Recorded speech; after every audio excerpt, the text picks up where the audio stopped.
ரோஜா ரோஜா, என்னக்கா? என்ன சமைச்சிட்டியா? சமையல் வேலை எல்லாம் முடிஞ்சிச்சு. என்ன விஷயம் சொல்லுங்க. வீட்டுல உங்க மாமியா இருக்காளா? அவங்க உள்ள இருக்காங்க. ஏன்க்கா கேக்குறீங்க?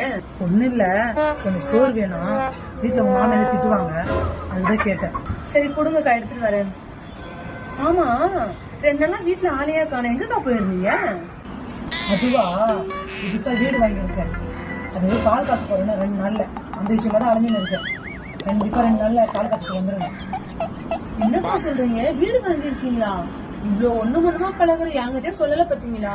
அதான் இப்ப சொல்லிட்டேன்ல, சோறு மட்டும் வைக்கிறோம். சரி, இங்கே இருங்க, போய் எடுத்துட்டு வந்துடுறேன். இந்தாங்கக்கா. சரி, நான் வரேன். உன் மாமியார் பாத்துட்டு போகுது, மறக்காம பால் காய்ச்சத்துக்கு வந்துருங்கண்ணா. சரிக்கா. என்னங்க அத்தை? இப்படியே போறவங்களுக்கு வரவங்களுக்கெல்லாம் அள்ளி அள்ளி கூட